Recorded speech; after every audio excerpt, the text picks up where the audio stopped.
Very good evening. जय हिंद, जय श्री कृष्ण सभी साथियों को। जैसा कि आप सब जानते हैं, हमारी पुस्तक यादों की तरकश जो साहित्य का एक आईना है, धरातल है, उस पर बांसवाड़ा की ऐसी शख्सियत जिन्हें किसी पहचान की मोहताज नहीं है, फिर भी मैं बताना चाहूँगा आज हमारे साथ युवा दिलों की धड़कन बांसवाड़ा के प्रेरक आदरणीय महारावल साहब हैं। तो उनसे जानना चाहूँगा कि और हमारे साथी पाठकों को उनके विचार बताना चाहूँगा कि वो क्या सोचते हैं हमारी पुस्तक के बारे में, युवा पीढ़ी को क्यों साहित्य और किताबों से जुड़ना चाहिए। मैं सीधे ज़्यादा भूमिका ना बनाते हुए आप सबको रूबरू करवाऊँगा आदरणीय महारावल साहब से। सबसे पहले आप सभी को मेरा प्रणाम। यादों का तरकश जिस तरह से एक साहित्य का समागम है, यदि हम उसे पढ़ते हैं और उसे समझने की कोशिश करते हैं तो उसमें बहुत सारे प्रकार हमें समझ में आते हैं, जिसमें कि एक जीवनी भी है। जीवनी के अलावा यदि हम देखें तो पीढ़ियों के बीच का जो एक गैप है, जो एक फ़र्क है, उसे भी वो कम करते हुए नज़र आता है।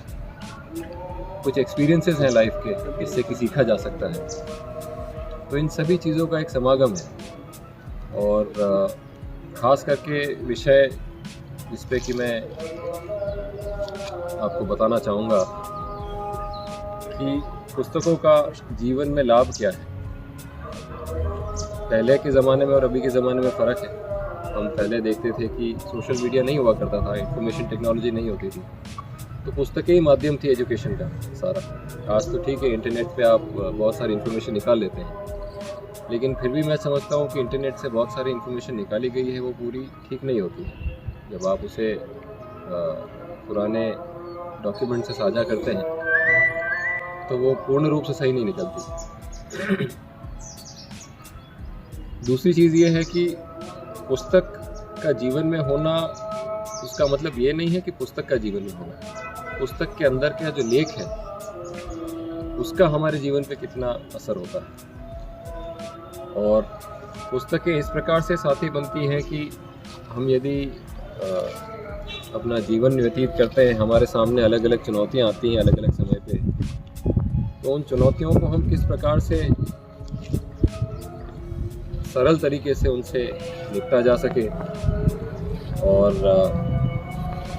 हमारे जीवन के अलग अलग पड़ाव में हमारी जिम्मेदारियां क्या होती है समाज के प्रति, इस चीज़ को समझने के लिए पुस्तकों का हमारे साथ होना बहुत ज़रूरी है। क्योंकि ज़्यादा से ज़्यादा 3 या 4 पीढ़ियाँ हमारे साथ रहती हैं। हम यदि देखें पोते और या फिर हम कहेंगे पर पोते तक, तो 3-4 पीढ़ी का तो लाभ मिल जाता है, लेकिन उसके पहले का क्या। तो ये वो पुस्तकें ही हैं जो कि हमें हमारे जो पुरखे हैं उनके बारे में बताती हैं। और उनके बारे में बताने का मतलब ये नहीं है कि किसने क्या किया है, उसके बारे में बताने का मतलब ये है कि उन्होंने उस समय पे किन परिस्थितियों में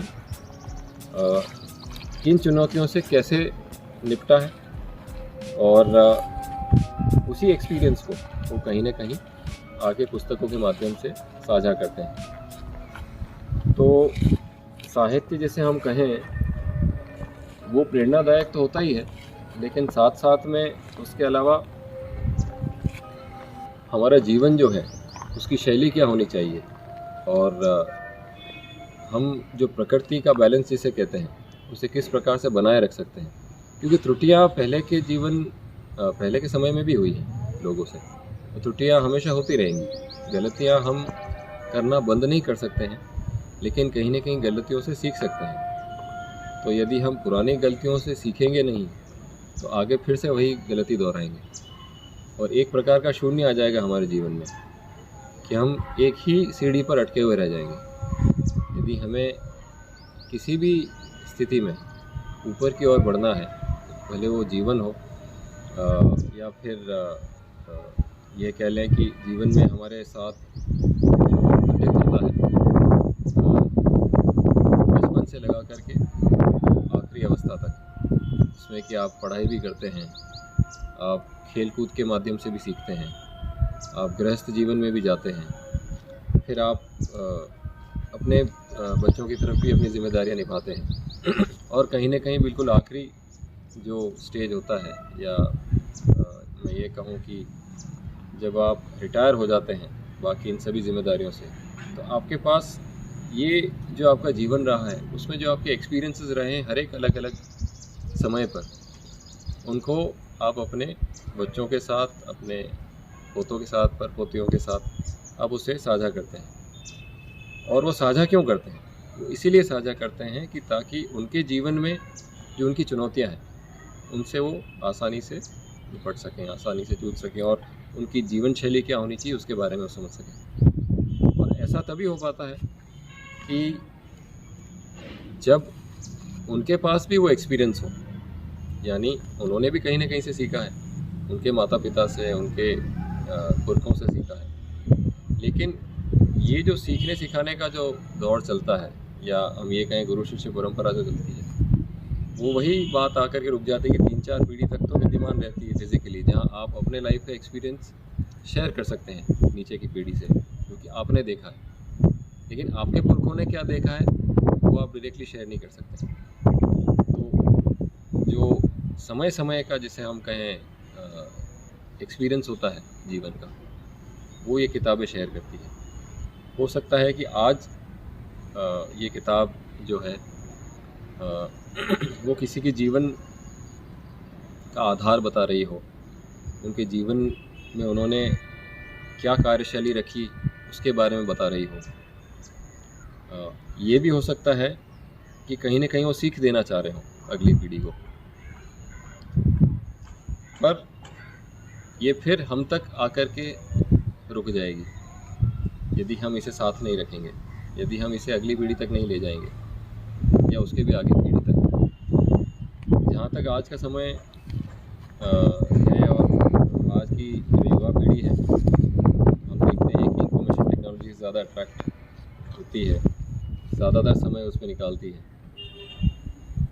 लेकिन जिस समय ये सारी चीज़ें नहीं थी, इंफॉर्मेशन टेक्नोलॉजी और जो डिजिटल प्लेटफॉर्म्स नहीं थे, उस समय ये किताबें ही, या हमारे जो हम ये कह सकते हैं कि ग्रंथ थे, वही हमें अपने जीवन शैली को किस प्रकार से व्यतीत करना है उसमें हमें मदद करते थे।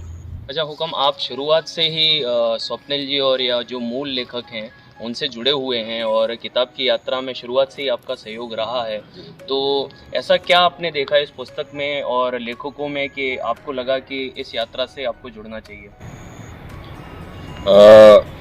सबसे महत्वपूर्ण बात तो ये कि आज के समय में जो न्यूक्लियर फैमिली है, हम देखते हैं पहले के ज़माने में जॉइंट फैमिली हुआ करती थी, और जॉइंट फैमिली होने की वजह से बहुत सारा प्रेम भी मिलता था, अलग अलग प्रकार का प्रेम मिलता था, और अलग अलग प्रकार की सज़ा भी मिलती थी गलतियाँ करने पे। लेकिन वो न्यूक्लियर फैमिली होने की वजह से वो सारा जो एक्सपीरियंस है अलग अलग प्रकार का, वो सीमित हो गया है। जो कि आज क्या हम ये कहें कि जो स्कूल्स हैं वही फैमिली के प्रकार कार्य करते हैं, क्योंकि माता पिता भी काम कर रहे होते हैं। कभी कभी तो ऐसी कंडीशन होती है कि बाहर पोस्टेड होते हैं, मदर ही साथ होते हैं, या कभी कभी मदर और फादर दोनों ही बाहर होते हैं। ऐसी कुछ नौकरियों में होते हैं कि वो अपने बच्चों के साथ नहीं रह सकते, उन्हें हॉस्टल में डालना पड़ता है। तो इसका फ़र्क तो पड़ता है।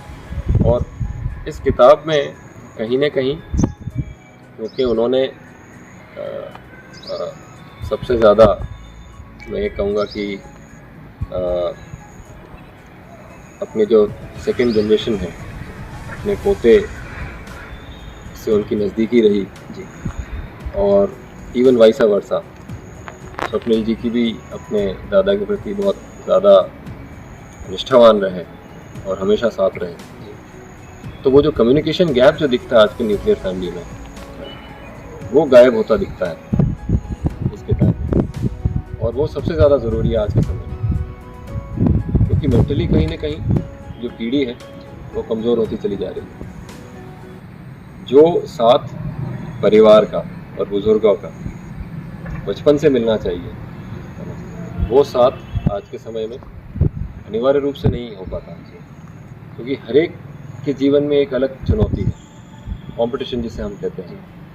तो बच्चों के जीवन में भी अलग प्रकार का कंपटीशन है, माता पिता के लिए एक अलग प्रकार का कंपटीशन है। उस कंपटीशन के दौर में जो समय का अभाव हो जाता है, बच्चों के पास भी समय का अभाव होता है, माता पिता के पास भी समय का अभाव होता है, और इन अभावों की वजह से कि उनके बीच का जो कम्युनिकेशन जो होना चाहिए, जो आदान प्रदान होना चाहिए विचारों का, वो नहीं हो पाता, वो कम होता दिखता है इस किताब के माध्यम से। तो ये एक बहुत बड़ी बात है और बहुत अच्छी बात है जी। अच्छा, और आप किताब में इस यात्रा से जुड़े और शुरुआत में जब लेखक के तौर पर आपसे मिले थे तो आपका कहना था कि भूतकाल के जो अनुभव हैं अगर वर्तमान को पीढ़ी को सही तरीके से दिए जाएं तो उसके भविष्य का आधार बन सकता है। तो मेरा अगला प्रश्न यही है कि वर्तमान पीढ़ी के युवाओं के लिए आप क्या सोचते हैं इस किताब के माध्यम से, लेखकों के माध्यम से क्या युवा पीढ़ी को ऐसा करना चाहिए? क्योंकि आज की पीढ़ी में सब्र नहीं है, संयम नहीं है, और एक ऐसे शख्सियत की जीवनी है जो लगभग 86 वर्ष के हैं और उनके पास बैठकर ये सारे वृत्तांत उनसे सुनने हैं तो बहुत ज़्यादा धैर्य की आवश्यकता पड़ती है। तो आपको क्या लगता है कि युवा पीढ़ी को किस तरीके से धैर्य रखना चाहिए, संयम रखना चाहिए, बहुत ज़्यादा अग्रेशन में नहीं आना है? तो आपके विचार इससे संबंधित क्या हैं? किताब में बताया गया है और लिखा भी गया है, और अलग अलग एग्जाम्पल के माध्यम से, जैसे मैं कहता हूँ सिंपल एग्जाम्पल्स, जिसकी वजह से जो श्रोता है जो इसे पढ़ रहा है, जनरली होता क्या है कि जब ऐसे किताबों में लैंग्वेज मुश्किल हो जाती है, समझना थोड़ा मुश्किल हो जाता है, तो उसकी जो रीच है, जो पहुँच है, वो कम हो जाती है। आज की जो पीढ़ी है, जैसा कि हम बात करें, लैंग्वेज की बात करते हैं, भाषा की बात करते हैं, क्योंकि हमने दौर ऐसा देखा है और पढ़ाई ऐसी रही है, मित्र ऐसे रहे हैं कि भाषा जो है वो कमज़ोर होती चली जा रही है। हम जिसे कहते हैं कि सभी भाषाएं मिक्स होती चली जा रही है। पहले और आज के समय में फ़र्क ये देखने को मिलता है, जो भाषा हुआ करती थी बहुत स्वच्छ हुआ करती थी, साफ हुआ करती थी, और स्वच्छ और साफ होने के पीछे मतलब ये है जो हम शब्द इस्तेमाल करते थे वो बड़ा सोच समझ के इस्तेमाल करते थे। जब हम कोई सेंटेंस बोलते थे या किसी को कुछ व्यक्त करते थे, पूरी जो लाइन होती थी उसमें एक एक शब्द उसके पीछे बहुत सोच विचार होता था, प्रैक्टिस होती थी, उससे बोलने वो चली गई। तो हमने आज की जो भाषा है उसको जनरलाइज कर दिया, और जो हम बोलते हैं उसके 10 मतलब हो सकते हैं। अब सामने वाले ने क्या समझा उसे, सही। तो भाषा जो है पूर्ण रूप से हम जो समझाना चाहते हैं वो सामने वाले को समझ में आनी चाहिए। बिल्कुल, इसलिए आज के समय में उसका थोड़ा सा जनरलाइज होना ज़रूरी है, लेकिन साथ साथ में यदि एग्जाम्पल्स होते हैं तो एग्जैक्टली हमारा क्या मतलब है जल्दी समझ जाए, वो श्रोता को समझ में आता। बिल्कुल, वरना इमेजिनेशन इतना पावरफुल होता है हाँ, कि आप किसी एक चीज़ के 10 मतलब या 10 15 या 100 मतलब भी निकाल सकते हैं जी। तो वहाँ पे आप जो श्रोता को समझाना चाह रहे हैं वो डिविएट हो जाता है अपने बात से जी। इसलिए एग्जाम्पल्स जो इसमें दे रखे हैं और उस माध्यम से इसको समझा रखा है, उस वजह से ये बिल्कुल श्रोता तक आसान तरीके से और सही सहज रूप से पहुंचती है। और इसमें एक बात और इम्पोर्टेंट जो कि आपने मुझसे भी इस प्रश्न में पूछा कि इस पीढ़ी में संयम या फिर सरलता किस प्रकार होनी चाहिए, मैं समझता हूँ प्रश्न का जो एक उद्देश्य है। तो सबसे पहले उसके लिए समझ आना ज़रूरी है। हम जो बोल रहे हैं उस जिससे हम व्यक्त करना चाह रहे हैं उस तक वो चीज़ पहुंच भी रही है, नहीं पहुंच रही है, किस स्वरूप में पहुंच रही है। सोशल मीडिया पे हम देखते ही हैं कि मनगढ़ंत कहानियाँ बना करके भी हम पोस्ट कर देते हैं, बिल्कुल हमारे इमेजिनेशन के हिसाब से। वहाँ दिक्कत ये आती है कि वो किस परिवार, संप्रदाय, जाति या धर्म किस प्रकार से प्रभाव कर देगा, इसके बारे में हम सोचते नहीं हैं। और जब ऐसा होता है तो हमारे पास समय नहीं रहता उसे ठीक करने का। किताबें यहाँ पर बहुत कारगर साबित होती है। बिल्कुल सही बात, क्योंकि इसमें बहुत सारी एडिटिंग होती है, आप जब सोच रहे होते हैं लिखने के पहले, जी तो आपके विचारों में भी बहुत से बदलाव आते हैं कि मैं इस बात को किस प्रकार से रखूं ताकि इसका कोई दुष्प्रभाव ना पड़े समाज बिल्कुल पर। सही। इसलिए आज के समय में संयम इस वजह से ज़रूरी है जी क्योंकि जल्दबाजी इस बात की है कि मैं ज़्यादा जानता हूँ, बिल्कुल। और उस मैं ज़्यादा जानता हूँ की वजह से जो निकल जाता है ना, वो वापस नहीं आ पाता। उसका जो प्रभाव समाज पे पड़ जाता है, तो जैसा कि हम जानते हैं कि हर चीज़ का कुछ न कुछ प्रभाव होता है और घूम के वापस नहीं आके लगता है। वो भले देर से लगे, आज हमें ऐसा लग सकता है कि हमने जो कह दिया उसका हम पर कोई असर ना पड़ेगा, लेकिन हो सकता है वो आने वाली पीढ़ी पे पड़े। और ऐसा हम देखते भी चले आ रहे हैं कि पुराने समय में जो स्थितियाँ रही हैं, जो विपत्तियाँ आई, जी उसका आज की पीढ़ी पर कितना असर पड़ा, बिल्कुल सही। और हमने उसे किस प्रकार से साझा किया है स्वयं से। अब वर्तमान स्थिति की बात करते हैं, तो वर्तमान स्थिति में यदि संयम नहीं होगा तो हम ये एक्सपेक्ट करें कि अगली पीढ़ी में वो संयम आए, वो पॉसिबल नहीं है, बिल्कुल क्योंकि हम ही कहीं ना कहीं उनके लिए एग्जाम्पल सेट कर रहे हैं। तो संयम लाने के लिए सबसे पहले भाषा का स्वच्छ होना ज़रूरी है, बहुत सही। और उसके लिए हमें खुद को भाषा पूर्ण रूप से समझना ज़रूरी है। तो जब कभी भाषा का इस्तेमाल होता है, किसी शब्द का इस्तेमाल होता है, उसका तात्पर्य उस समय से भी होता है, स्थिति से भी होता है। शब्द का जो इस्तेमाल होता है वो हम वर्तमान परिस्थिति में उस शब्द का इस्तेमाल कर रहे हैं। हो सकता है उस शब्द का इस्तेमाल आज से 100 साल पहले हुआ, उस समय की स्थिति अलग थी, परिप्रेक्ष्य अलग था, लोग का चाल चलन अलग था। तो उस शब्द का उस समय मतलब अलग हो सकता है, आज के समय में थोड़ा सा उसका मतलब बदला हुआ हो सकता है। इसलिए यदि हम जब पीछे जाते हैं, जब किताबें पढ़ते हैं, और किताबों में भी यदि हम बहुत पीछे चले जाएं,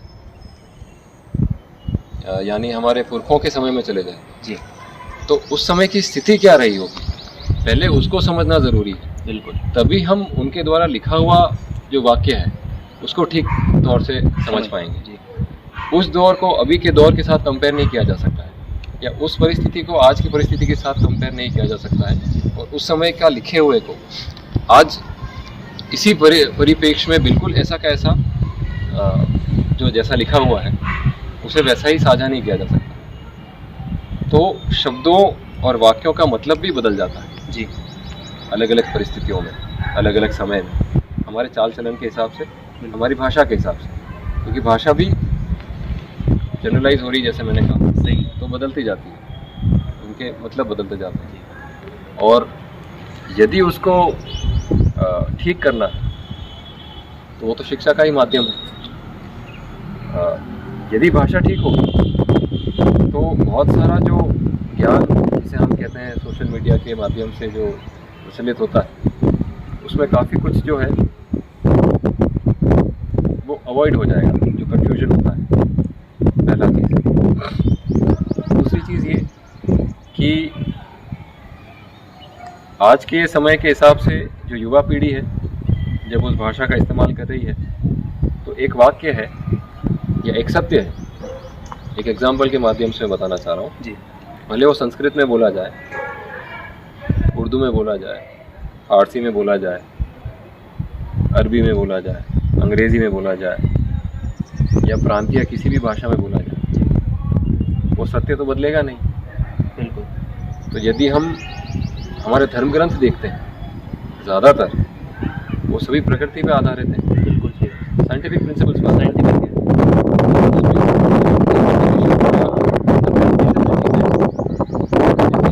तो समान ही है, खाली उसकी भाषा अलग है। भाषा अलग।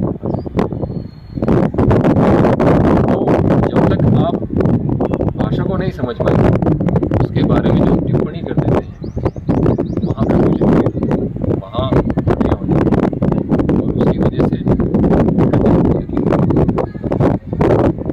इसलिए संयम का होना इसलिए ज़्यादा जरूरी है।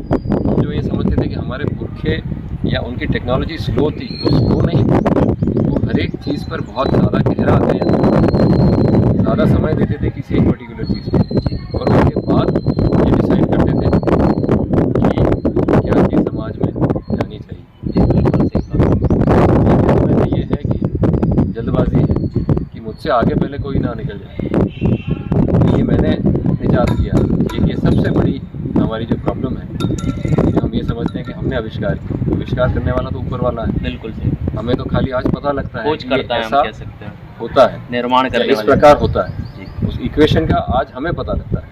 सही बात। प्रकृति में तो वो पहले से विद्यमान है। जी, तो जिस समय इंसान इस सच्चाई को समझ लेगा कि वो आविष्कार नहीं कर रहा है, वो बनाने वाला नहीं है, और ये समझ आ गया कि हम कहीं ना कहीं जिस दौर से गुजर रहे हैं उस दौर से पहले भी लोग गुजर चुके हैं। सही है। और इसे एक जिस जीवन को हम कहते हैं एक प्लेटफॉर्म की तरह ही देखें, एक सीढ़ी की तरह, कि उस प्लेटफॉर्म से हम केवल सीख सकते हैं हमारे एक्सपीरियंसेस से। तो तब जा कर के वो कहीं ना कहीं जो आपने जो प्रश्न पूछा कि संयम क्यों रखना है या किस प्रकार रखना है, वो तभी सक्सेसफुल हो पाएगा कि जब तक इन सभी बिंदुओं पर आज की युवा पीढ़ी गहराई से चिंतन करेगी। जी हुकुम, और एक बहुत ही खूबसूरत पक्ष इन्होंने रखा कि जब तक उदाहरण से नहीं समझाया जाए किसी भी पीढ़ी को, आपने जैसे कि ये उदाहरण के माध्यम से ही समझाया, क्योंकि उदाहरणों से समझना जो होता है वो पीढ़ी के लिए या किसी भी पाठक के लिए आसान होता है। तो आप इस पुस्तक के यादों का तर्कश से शुरू से ही मार्गदर्शक रहे हैं, मार्गदर्शक प्रदाता हैं, या लेखक भी जैसे कि कहते हैं कि आप नींव रहे हैं। तो आपको क्या लगता है कि इसमें क्या उदाहरण वगैरह जो लेखकों ने दिए हैं क्या समुचित मात्रा में हैं? बिल्कुल समुचित मात्रा में है, और मैं कहता हूँ कि बड़े गहन विचार के बाद ये जो एग्जाम्पल्स हैं जो इसमें किताब में दिए हैं, वो कहीं ना कहीं काफ़ी समय लेकर के उनके बारे में सोच करके और फिर इनमें साझा किए हुए, क्योंकि मैंने एक चीज़ देखी कि जो रेलेवेंट है अभी की पीढ़ी के हिसाब से जी, वो इसमें बताया गया है। जी, आज का दौर यदि हम देखें तो कंपटीशन की वजह से जो हमारी बात भी हुई जी, उस वजह से बहुत फास्ट है। जी, बिल्कुल। समय का अभाव जिसे हम कहते हैं, तो असल में समय का अभाव नहीं होकर के प्रायोरिटी है। प्रायोरिटी, समय तो उतना ही है, बराबर समय तो सबके पास बराबर, एक जैसा समय है, वो कभी नहीं बदलता है। जी, जीवन बदल जाता है, तरीके बदल जाते हैं, इंसान बदल जाता है, जी, समय कभी नहीं बदलता। हम जो ये कहते हैं कि समय बदल गया, बिल्कुल, तो समय नहीं बदल सकता, हम अपने तौर तरीके बदल देते हैं। जी, हमारी प्रायोरिटीज़ जो है लाइफ में वो बदल जाती है, जी, और वो डिसाइड करती हैं कि ये जो दौर है वो किस प्रकार चलेगा। जी, तो प्रायोरिटीज़ हमारी क्या होनी चाहिए जीवन में, ये युवा पीढ़ी को समझना ज़रूरी है। और कहीं ना कहीं वही इस पुस्तक के माध्यम में जो एग्जाम्पल्स दिए हैं जी, वो प्रायोरिटीज़ को समझाती है कि हमारे जीवन में हमारी प्रायोरिटी क्या होनी चाहिए। जैसे ही हम इस मूल भाव से भटकते हैं, हमारा जो डेवलपमेंट है, इसे हम कहें कि वो स्लो हो जाता है। हमारी स्पीड हमें ज़्यादा लगती है जी, लेकिन असल में वो हमें डेवलपमेंट की तरह नहीं ले जा रही होती, विनाश की तरफ ले जा रही होती। जब तक कि विनाश के हम करीब ना पहुंच जाते हैं तब तक हमें ये पता नहीं लगता है कि जिस स्पीड से हम जिस तरफ जा रहे थे वो प्रगति नहीं थी, वो तो दुर्गति थी, वो दुर्गति थी। इसलिए हर एक एस्पेक्ट पे बहुत गहराई से उसे समय देकर अध्ययन करना जरूरी है, ताकि उसके दुष्प्रभाव क्या हो सकते हैं उसके बारे में हमें जानकारी हो सके। और यही इस किताब के माध्यम से अलग अलग एक्सपीरियंसेस को एग्जाम्पल के माध्यम से शेयर करके जी, बताया गया है कि ताकि युवा पीढ़ी जो है इससे ये सीख सके कि हमारे जीवन में प्रायोरिटी क्या होनी चाहिए। बिल्कुल, प्राथमिकता बहुत ज़रूरी है। और जीवन शैली जिसे हम कहते हैं, जी, इतने तेज़ युग में भी, क्योंकि लेखक ने जिनसे ये सारा जो ज्ञान है साझा किया है, उन्होंने एक बहुत लंबा दौर देखा है, जी प्री इंडिपेंडेंस से लगा करके हाँ। पोस्ट इंडिपेंडेंस में भी, और वो भी आज का डिजिटल युग। बिल्कुल, तो बहुत ज़्यादा उनके परिवर्तन आ पास गया है। जो एक्सपीरियंस है जी। और जो उन्होंने खुद ऑब्जर्व किया है, जी तो वो इसे बेहतर व्यक्त कर सकते हैं जी कि बदलाव क्या आया है, हम्म, बदलाव जो आया है उसमें हम क्या चीज़ पीछे छोड़ गए हैं जी और किन चीज़ों को हमें आगे लाना जरूरी है। बिल्कुल सही, बिल्कुल सही। और एक ज़्यादा ना खींचते हुए मैं आखिरी प्रश्न समाज से संबंधित पूछना चाहूँगा कि आपके अनुसार समाज को किस दिशा में जाना चाहिए, या पुस्तक में समाज के लिए या आज के जो वर्ग हैं, जो समाज में लोग इतना जनरेशन गैप हो गया है और एक दादा पोते का संवाद है आप जैसा कहते हैं, तो समाज को क्या मैसेज देना चाहेंगे आप हमारे पाठकों को? मैं तो यही मैसेज देना चाहूँगा कि न्यूक्लियर फैमिली से फिर से जॉइंट फैमिली पे आए, क्योंकि जीवन में रिश्ते जो हैं वो केवल एक्सपीरियंसेस नहीं लाते हैं, उसके अलावा बहुत सारी सीख लाते हैं। और वो ऐसी सीख है कि हो सकता है कि जो आपकी न्यूक्लियर फैमिली में आपको समय नहीं ना रहे बिल्कुल वो सीखने का। दूसरी बात है कि आपको बल मिलता है और कॉन्फिडेंस लेवल जो है वो कहीं ना कहीं उस वजह से बढ़ता है। दिक्कत ये है कि हम सैक्रिफाइस नहीं कर पा रहे। अभी की जो पीढ़ी है जहाँ पे सैक्रिफाइस की बात आती है वहाँ थोड़ी कमज़ोर हो जाती है। तो जब हम सब साथ में रह रहे होते हैं, जैसे कि आज हम सब समाज भी एक साथ रह रहे हैं जी, तो बहुत सारी कमियां हैं आज के जीवन में भी, बिल्कुल। और आपसी टकराव भी, मनमुटाव भी होता है, लेकिन फिर भी साथ में ही रहते हैं, साथ में ही रहते हैं, अलग तो नहीं होते। बिल्कुल। तो वो कैसे रहते हैं? आपसी सामंजस्य से। आपसी सामंजस्य से। और आपसी सामंजस्य के लिए कहीं ना कहीं बलिदान, त्याग, जरूरी है। सैक्रिफाइस जरूरी है। वही चीज़ फैमिली में है।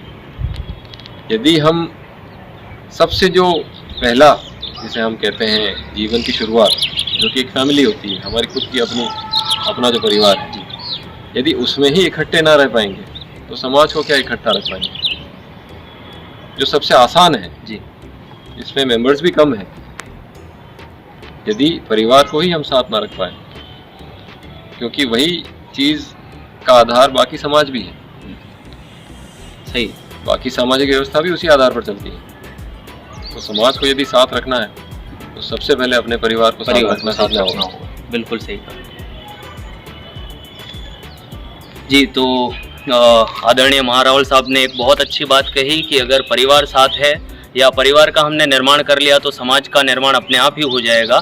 और आपने जो युवाओं के बारे में बात रखी, पुस्तक के बारे में बात रखी, लेखकों के बारे में, इस नई विधा के बारे में, और काफ़ी अच्छा लगा, हमारे पाठकों को भी अच्छा लगेगा। और हम ये चाहते हैं, या आपसे मुलाकात का यही उद्देश्य है कि आपकी जो प्रेरणा है उससे किसी एक युवा को भी प्रेरणा मिल जाती है, वो प्रेरित हो जाता है और नकारात्मकता को त्याग देता है। तो हमारा आज का जो समय है या आपसे मिलने की जो हमारी इच्छा थी, उसका सही मायनों में सदुपयोग हम मानेंगे। और आपने जो समय दिया उसके लिए बहुत बहुत आभार, बहुत बहुत धन्यवाद। पुस्तक यात्रा में आप दिल से जुड़े और हमें मार्गदर्शन दिया। दोनों लेखकों की तरफ से भी आपका हार्दिक आभार। शुभकामनाएं आपको मेरी ओर से। जी, और आपका ये जो आपने जो आगाज़ किया है, ये ऐसी ऊंचाइयों तक जाए कि समाज में जो मैं ये कहूँगा जो गैप आ गया है जी, वो ऐसी पुस्तकों के माध्यम से, ऐसे साहित्य के माध्यम से वो कहीं ना कहीं वो कम होता चला जाए। जी, ऐसी मैं ईश्वर से प्रार्थना करूँगा। जी, बिल्कुल। बहुत बहुत धन्यवाद।